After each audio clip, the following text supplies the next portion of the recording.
Hey everyone, welcome to this week's reading of Rune Marked with me and pdmac. We'll be reading chapters 3 and 4 and picking right up from last week. So we'll just jump right in. Chapter 3, Gwen. Gwen and Emil marched wordlessly between the elven sentinels, their hands bound behind their backs with silken cord. Kirith wasn't bound, but the leader of the sentinels kept a close eye on him. Gwen knew that they had been traveling along the border between Olivel and Steepcross, but she hadn't expected to stumble upon a group of elven soldiers, let alone their prince. The aspect of all the elves glowed green. Gwen remembered that Eridor had said that she would get accustomed to seeing them, and he'd been right. It was there in the background, an incorporeal thing, but she didn't really notice it unless she focused on it.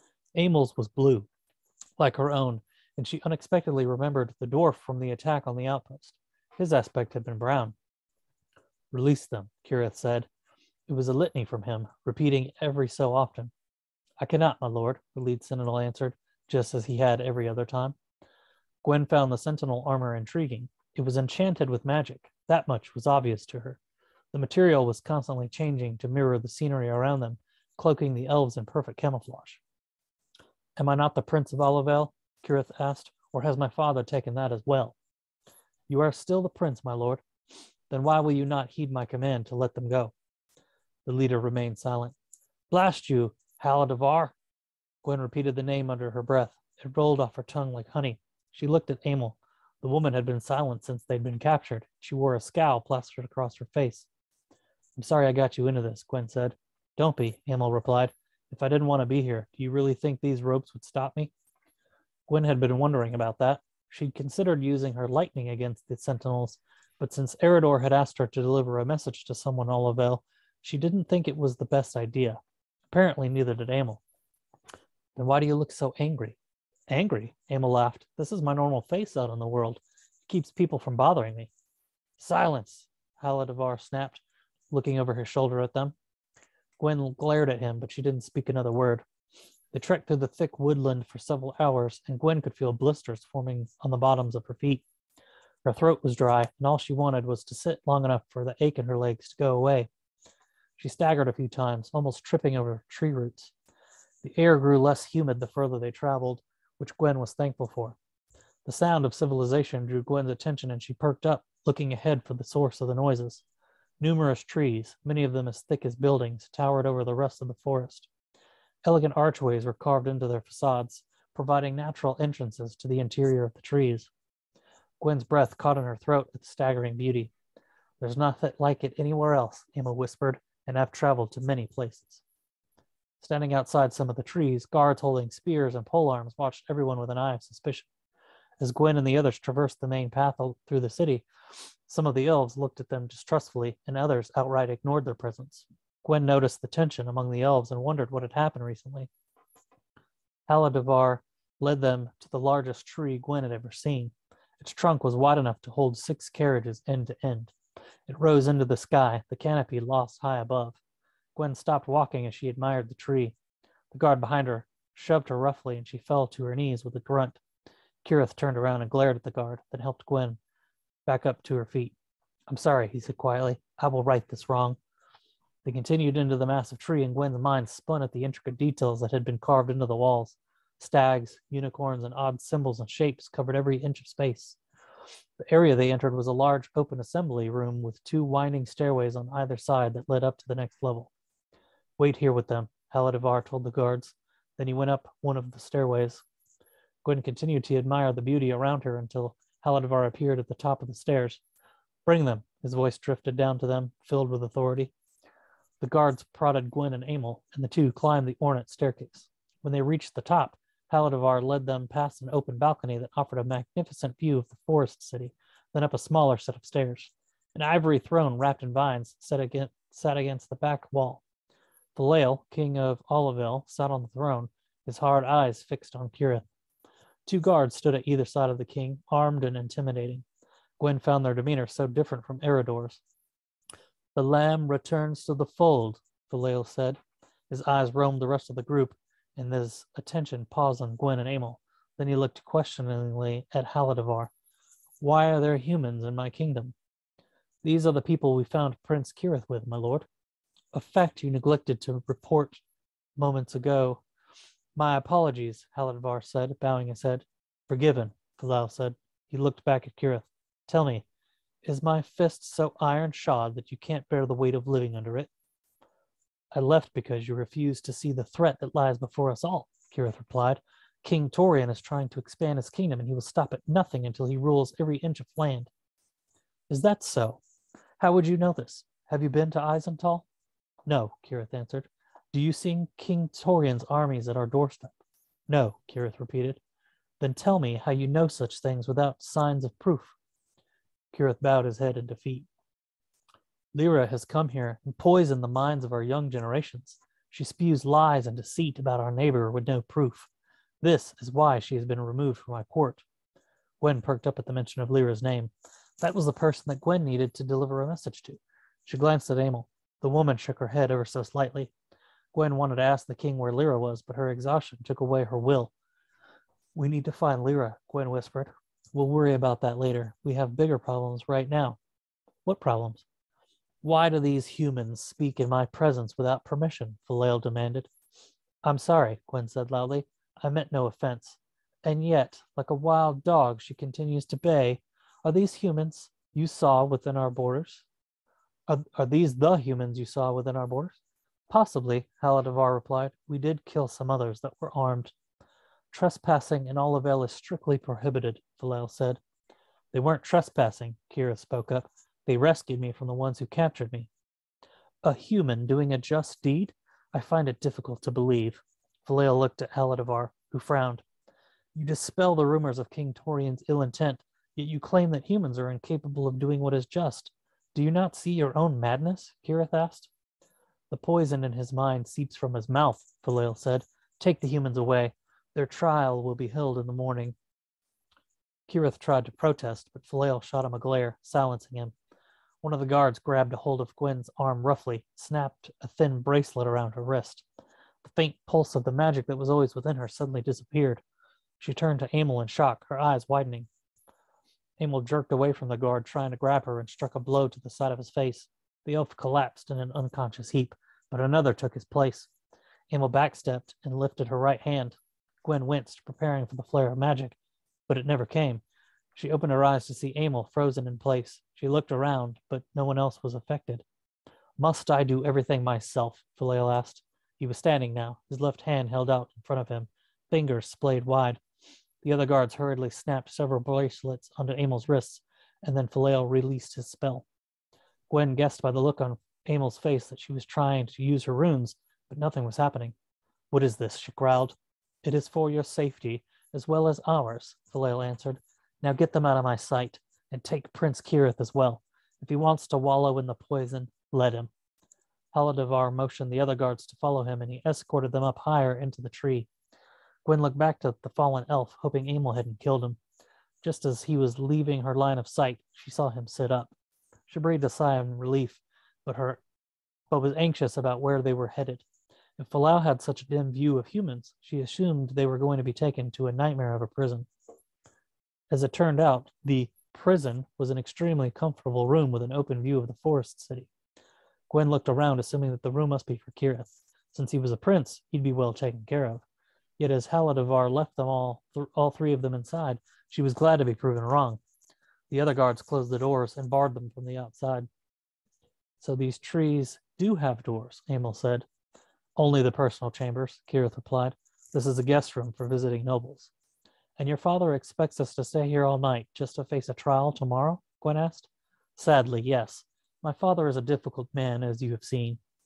No wonder you ran away, Emil said. She pulled at the bracelets, but they didn't budge. What are these blasted things? Those are shackles. They will keep you from leaving the boundaries of the city by force of pain. They are also cutting off my magic, Emil huffed. How do I get them off? Yes, they do restrict magic. Only the guards can remove them. Emil growled in frustration and began pacing back and forth across the room. She reminded Gwen of a wild animal. The woman couldn't handle being caged. What is this trial your father mentioned? Gwen asked. He thinks you've trespassed into Olivel. Our borders are closed. which makes your presence here a crime. Tomorrow morning, he'll parade you before the nobles, and they will judge whether you are innocent or not. There's a chance we'll be declared innocent? That's highly unlikely, Kirith replied. Many of the nobles share the same limited perspective as my father. They will find you guilty. What happens if they think we're guilty? You'll be executed. Gwen slumped into a nearby chair, exhausted and overwhelmed. Emil was still pacing. Kirith sat across from Gwen, his expression downcast. That was another difference she noticed among the elves. Kirith was like Eridor, letting his emotions show on his face. Falael and the other guards seemed emotionless, their hearts hard. Your father mentioned someone named Lyra. Do you know her? Yes, Kirith replied. She is a voice of reason among my people. Lyra has opened my eyes to the threat that Torian poses. I have a message for her from a friend. Gwen didn't necessarily consider Eridor a friend, but she wasn't sure what else to call him. Her leader? That didn't sound right either. My father banished her from the court, Kirith said. What does that mean? She's not permitted inside this tree, but she is allowed to stay in the city. Do you know where to find her? Emil asked, walking over to join them. There are a few places she could be, but what does it matter? It matters because we're going to sneak out of here. How do you propose that? Kirith asked. You have no magic, and my father has guards at the door. We're not going out of the door, Emil replied. She looked away, and Gwen followed her gaze to the open balcony. We're going out that way. Chapter 4, Connell. Oscan was tied to a chair when they entered the room, one eye swollen, surrounded by a purple bruise. Dried blood edged the corner of his lips. What happened? Connell asked, amused at the change in the man's fortune. He was being uncooperative, Brunette replied with an unemotional shrug. Oscan bent his head up to glare at him. You're wasting my time. I got nothing to say to you. Yes, Gallagher blithely replied. We know. That's why we're going to let Connell torture you. He handed a set of iron pliers to Connell. Connell looked over at Torgrith, furrowing his brow. How did that go again? We cut off his fingers, then his toes, peel his eyelids off, then cut out his tongue? Yeah, something like that, Torgrith grinned at Oscan. This is going to be fun.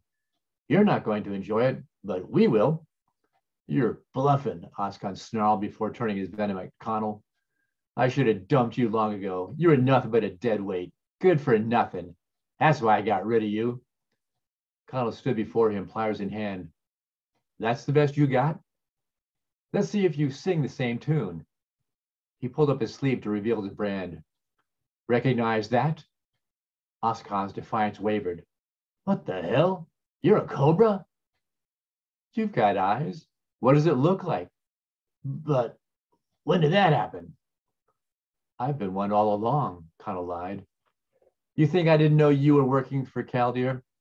That you were also sending reports back to Havengard? Why do you think I joined your band of fools? Because I was so impressed with your leadership? He barked a derisive laugh. Please. You going to talk him to death? Torgrith interrupted. Or are we going to get to torturing? You're right, Connell said with a smile, squeezing the pliers several times. The one thing I couldn't discover before my untimely departure was who your contact was. Let's start with the fingernails. He grabbed Oscan's hand and pried a finger back, jamming the pliers against their fingertip and clamping down the fingernail. Wait a minute, Barak intervened. If you're going to torture him, what's the incentive for him to tell you anything? Connell frowned, pondered the question, then shrugged. I was more curious than anything else. I didn't think he'd tell us. Just thought I'd ask before we began. Well, suppose he agrees to tell us what we need to know, Barak ventured. Do we need to torture him? You mean not torture him? If he tells us what we need to know? Connell stared at him like he was spoiling all his fun. That was the general idea. Connell shifted a look to Oscan, then back to Briok. How do we know he's telling the truth? We don't. Now what does it matter what he says? Let's just get on with it. He started tugging at the fingernail. Wonder which hurts more, just yanking it out or tugging it slowly? Pain lasts longer if you tug it slowly, Torgrith observed. Oscan tensed, struggling to disengage his finger from Connell's vice grip. Sweat dripped down his temple and his forehead. Before you rip that out, Briok pointed out, we still haven't determined where he got the dagger. That's right. I didn't ask. I did ask, didn't I? Still, like I said, what does it matter? But just to humor you, I'll play along. Connell relaxed the pressure just a bit, then started tugging again, locking his gaze at Oscar. You want to tell us where about the dagger? He tugged harder. Blaine gave it to me, he bellowed. Blaine? As in Brody's son, Blaine? Yes, he gave it to me. Where did he get it? I don't know, I swear it, I don't know. Really? Connell tugged harder. Oh God, I swear. Was Brody your contact? Yes. He's lying, Torgreath sneered. Yank it out. Oh God, please. I swear it's the truth. Connell slid a glance at Gallaudet, who dipped his head in a quick nod. The door opened and a man slipped in, pretending to whisper something in Gallaudet's ear. We'll need to continue this later, Gallaudet announced. Without a word, they slipped out of the room, leaving Oscar sweating and breathing heavily, his imagination rampant with anticipated pain. Back in Gallaudet's room, Connell chuckled. That was easier than I expected. For someone who's supposed to be so tough, I barely tugged on his fingernail, and he started whining like a little girl. You all played your parts very well, Gallaudet smiled. What do we want to do with him? Brad questioned. We can't release him, and we can't leave him here. Gallaudet saw Connell's overt look at the dagger. I don't think that's a good idea. What? Remember your experience with it? You afraid I can't control myself? Connell folded his arms across his chest. Yes. Gallaudet placed the dagger on the book at the bookstand, his hands resting on top. If that belongs to the king, by rights, isn't it mine? You're not a king, Briac calmly reminded him. You're the son of a king. Huh? Torgreath burst. Realizing his indiscretion, Briac heaved a sigh of irritation at himself. You might as well know. Connell is King Cameron's son. So it is true, Gallaudet intoned. You saw for yourself when he handled the blade. Instead of rejoicing, Gallaudet's face tightened. Clasping his hands behind him, he stepped away to begin pacing slowly. He will need protection. Is this a joke? Another game? Torgreath demanded.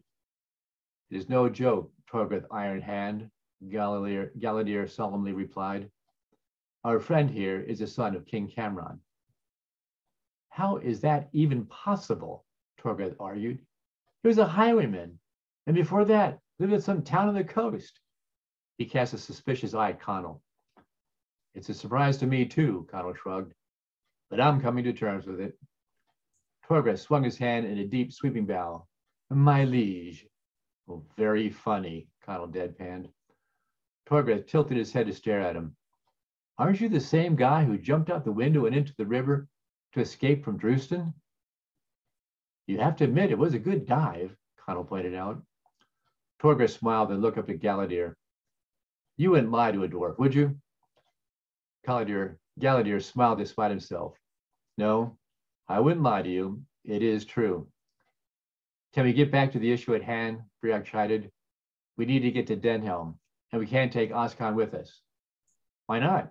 Torgreath asked. Because he'll only slow us down. And they're probably already looking for him, Connell added before rethinking the problem. But the longer he stays away, the more likely someone else will take charge, which means his position with his band of followers will have been compromised. A smile curled the corners of his lips. The longer we can keep him away, the less necessary he becomes, which means my former companions will not want to spend their time looking for us. He shifted his gaze to Gallaudet. Is Brunette coming with us? No. Your idea has merit. We'll do as you suggested. Briac narrowed his gaze at Torgreath. No one else is to know of Connell's true identity, not even your brother. I can keep his secret, Torgreath emphatically stated, giving Connell a look that said he was still unsure he wasn't being played. We need to leave, Gallaudet warned. Rumors abound that all is not well in Tir Monach. We need to head for Denhelm and Lord Farrell. As soon as I explained our plan to Brunette, it was early afternoon when they slipped out of the alleyway door and headed to the city gates, stopping by a stable to collect their mounts. I'm sure no one will notice us, Connell wryly observed, making his way through the crowded streets. A dwarf, an elf, and two men, Just your everyday group of friends. There's nothing we can do about it, Briac said. Keep watch for any trouble. Briac led the way, Connell beside him, Galadier and Torgrith behind. Torgrith receiving the most stares. Initially smiling at the overstaring, Torgrith quickly tired of pretending and replaced his smile with a scowl. Northwest, Connell quietly warned. I recognized the woman. She was one of Oscon's band. Their eyes met, and Connell gave her a smile of recognition, causing surprise and momentary confusion. Abruptly, she melted into the swarms of pedestrians. She's gone to spread the word about me. We need to hurry. Slow down, Briac countered, reaching for Connell's reins. We don't need to draw more attention to ourselves. Finally clearing the city gates, Briac ordered, let's pick up the pace now, and spurred his horse to a trot. Don't forget about me, Torgrith complained, his pony's rhythm more of a canter than a trot.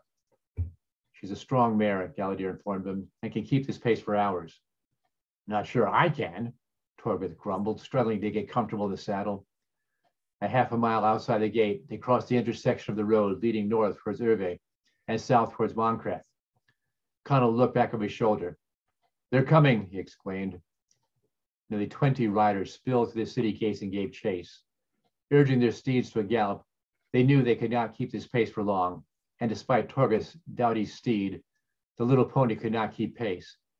Accepting that they could not outrun their pursuers, Briac slowed the pace to a halt and turned to face the approaching riders, who quickly caught up and surrounded them. A tall, well-built man with a full, rust-colored beard stepped his horse forward. Leaning forward, he gave Connell a condescending smile. Hello, Connell. Hello, Maldwick, he said with an indulgent grin. Connell scanned the group. Sort of makes it hard to keep it a secret when you're all highwaymen, when you're so obvious.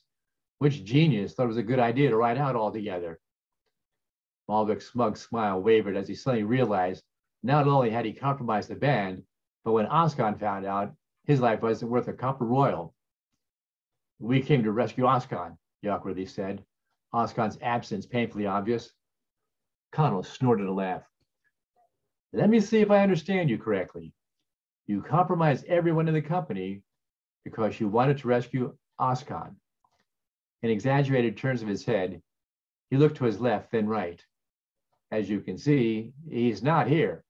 Further, wasn't it Oscon himself who said that anyone left behind is on his own? Didn't Oscon say that no one is more important than the company? He's right, Maldwick, a female voice spoke up. Seems to me, Connell pointed out, that if Oscon is on his own, he's no longer the boss anymore. That means someone else has to take his place. Maldwick's face brightened until Connell added, isn't Jeston next in command? He ain't here, a male voice said. Connell cocked his head to the side and narrowed his gaze at Maldwick. I guess that means you're the boss now. Momentarily startled at the elevation, Maldwick sat up straight, assuming the role of one in command. You're right. I am the boss now. Well, boss, Connell smiled. What are your plans? Are you going to sit out here where everyone can see you? Or are you going to fade away and regroup? We're going to regroup, he replied. Why don't you go with us? I can use a good man like you. Much as I'd like to, Connell replied with a faint sigh. I'm committed to another venture. Perhaps you might like to join us. What are you doing? We're going to Lord Farrell's to enlist his aid to fight King Torian. Heavy silence reigned for a moment before Maldwick laughed. You're a funny one. What are you really doing? It's true, Galadier spoke up. We seek alliances to fight against an evil king who, if he is not stopped, will one day rule this very kingdom. An elf, Maldwick observed, curling a lip. And a half-druid, Connell said, pointing to Briac. And a dwarf, Torgrith chimed in. There's a visible reaction to the revelation that Connell traveled with a half-druid. You travel with interesting companions, Maldwick said, regarding Connell's friends with a wary eye. So do you, Connell smiled. I ask again, will you join us? What's in it for us? Everlasting fame and glory, Connell grandly answered. Maldwick sniffed a derisive laugh. Fame and glory don't put food in your belly. If that's all you seek, then I can promise that you will have plenty of food. We're wasting time, a female voice had scolded. Connell turned his head to see the speaker, a pretty woman with thick blonde hair held back with a leather ringlet. You're right, Becca. We are wasting time. Addressing Maldwick, he said, if you're not coming with us, then let us be on our way. Maldwick frowned and slowly shook his head. Can't do that. Why not? Your friends have seen us. They can be trusted, Connell avowed. Says you. You're making a huge mistake. You're the one making a mistake, Maldwick countered. Before he could command his company to attack, Connell spoke up. I challenge you. What? I challenge you. By all rights, I'm still part of the company. Because I was captured doesn't change the fact that I'm still one of you. Even when they tortured me and tried to make me reveal names, I never said a word. Connell was on a roll and his story took on exaggerated proportions. Even when Oscon set me up, I never said anything. When I was betrayed by my own boss, I never said a word against him or any of you. He fixed Maldwick with a sharp eye. I'm still a member of this company. By the rules established, I challenge you. Maldwick's initial irritation faded when he sized up his opponent, who was at least half a head shorter. You want to challenge me? Yes. Connell dismounted, handed the reins to Torgriff, and stepped into the clearing space in front of Maldwick. Suit yourself. Your funeral.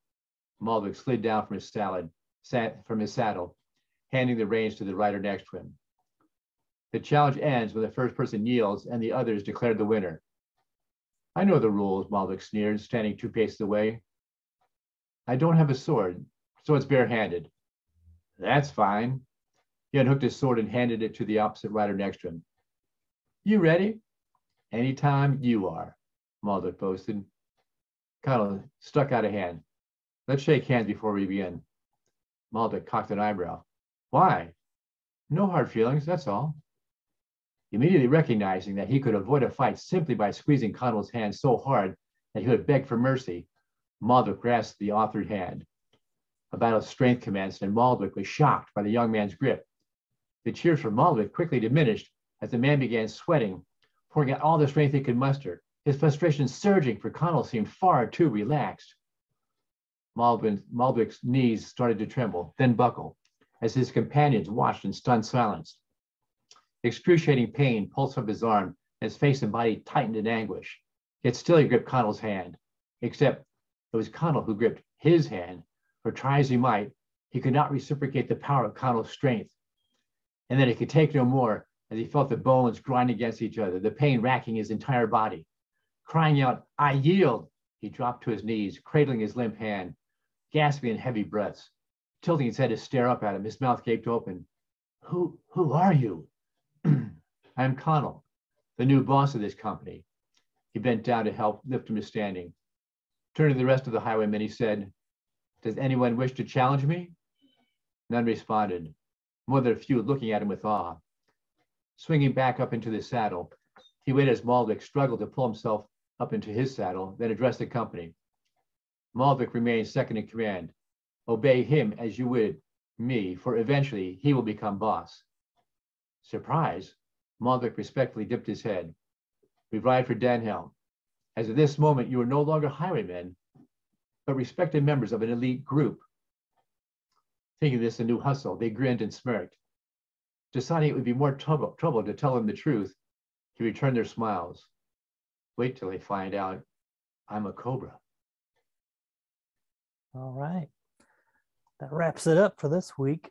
So if you haven't subscribed, make sure you hit the subscribe button so you get the updates for when we put up new videos and any other videos I put up on my channel. And as always, pleasure to have you, pdmac. So we will call it a night. See ya.